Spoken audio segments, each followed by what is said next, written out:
सार्थ तुकाराम महाराज गाथा अभंग 594. बहुतारी ती काकुलती आलोचिती न धराच. बहुतारी ती काकुलती आलोचिती न धराच. आता कशासाठी देवा मिथ्या हेवा वाढवू.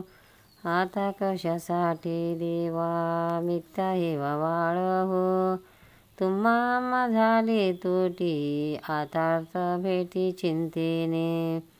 तुम्हा झाले तोटी आतार्थ भेटी चिंतने. तुका म्हणे लाजिरवाणे अधीरजिने इच्छेचे.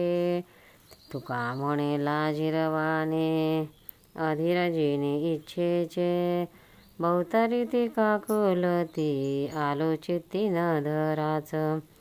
अर्थ तुकाराम महाराज विठ्ठलाजवळ तक्रार करीत आहेत. ते म्हणतात, देवा पुष्कळ प्रयत्नांनी मी तुम्हाला काकुळतीस आलो, पण तुम्ही काहीच लक्ष दिले नाही. देवा मी आता उगाच खोटी हाव कशाला वाढवू.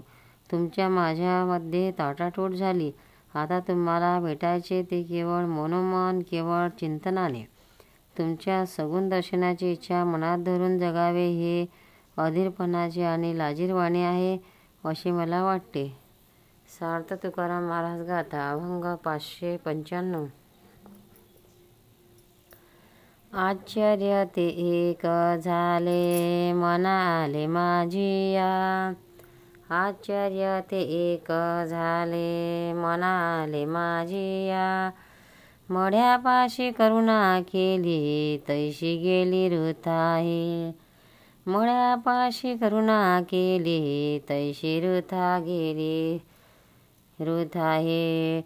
न यावा तो कैसा राग खोटे मग देखोनी. न यावा तो कैसा राग खोटे मग देखोनी. तुका म्हणे कैसा बोला शोधा विठ्ठला माझिया. तुका म्हणे कैसा बोला शोधा विठ्ठला माझिया. आश्चर्य ते क झाले मना आले माझिया. अर्थ महाराज म्हणतात, मला एक मोठे आश्चर्य वाटते. एकदा मनुष्य नातलगाच्या प्रेताजवळ रडत बसतो आणि त्याला उठ उठ म्हणतो, पण ते सगळे जसे व्यर्थ जाते. त्याप्रमाणे हो देवा तुमच्याजवळ केलेली काकुळती व्यर्थ गेली. एखाद्याचे खोटे कृत्य पाहिल्यावर राग हा येऊ नये. तुम्ही खोटेपणाने वागता म्हणून मला तुमचा राग येतो. देवा माझ्या बोलण्याचा अर्थ अगदी उघड आहे. अर्थ शोधित बसायला नको. सार्थ तुकाराम महाराज गाथा अभंग 596. मागायाची नाही इच्छा जो मी ऐसा संकोचू.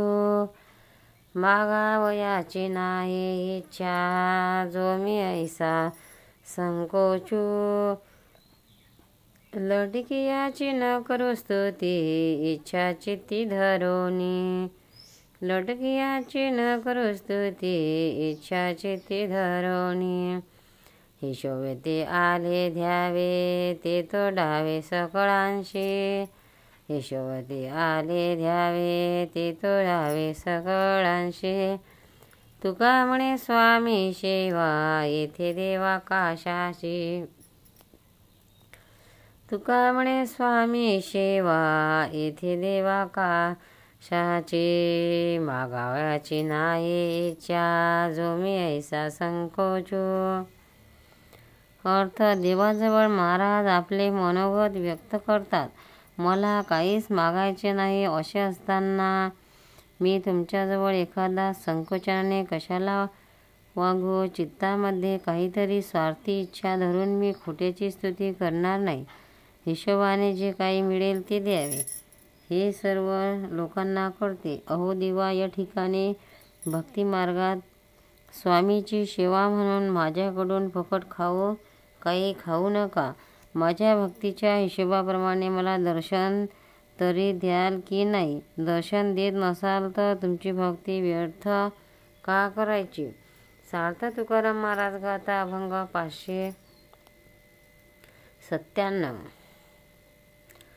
पावटणी पडणे पाये उधार वाया काशाच्या, पावटणी पडणे पाया उधार वाया काशाच्या, घडेल ते भेटी सवे दिशेल बर्वे सकळ आहे, घडेल ते भेटी सवे दिशेल बर्वे सकळ आहे, ना घडता इष्टा दृष्टी काय गोष्टी कोरड्या, ना घडता इष्टा दृष्टी काय गोष्टी कोरड्या, अबोल्याने ऐसे तुका अंतर एका साक्षी ते, अबोल्याने ऐसे तुका अंतर एका साक्षी ते, पावटणी पडणे पाया उदार वाया काशाचा. अर्थ महाराज देवाच्या प्रत्यक्ष भेटीचे महत्त्व सांगतात. ते म्हणतात, देवाच्या पायरीवर उभे राहून दुरून देवाला नमस्कार करणे व्यर्थ आहे. त्या योगाने उद्धार कसला होणार? साक्षात भेटीत जे घडेल तेच खरे आणि ते सर्वांना बरे दिसते. एकमेकांशी दृष्टीभेद न होता ज्या गोष्टी नुसत्याच बोलल्या जातात त्या कोरड्या असतात. म्हणूनच मी बोलत नाही, माझे फक्त अंतःकरण मी साक्षीला ठेवतो. सार्थ तुकाराम महाराज गाथा अभंग 598. उभयाचे स्थळ ते एक अचळ, अभयाचे स्थळ ते एक अचळ, तरी धरिला विश्वास ठेलो होनिया दास, तरी धरिला विश्वास ठेलो होनिया दास, पुरली आवडी पायी लागले से गोळी, पुरली आवडी पायी लागले से गोळी, तुका म्हणे कंठी नाम अंगी भरले सप्रेम, तुका म्हणे कंठी नाम अंगी भरले सप्रेम, अभयाचे स्थळ ते एक अचळ, तरी धरला विश्वास ठेले होनिया दास. अर्थ देवाच्या भक्तीने मन भरून येऊन महाराज म्हणतात, न चढणारे न ढळणारे असे निर्भय स्थान म्हणजे देवाचे चरण आहेत. म्हणून मी त्या ठिकाणी श्रद्धा ठेवून इतर काहीही खटपट करण्याविषयी उदास होऊन राहिलो आहे.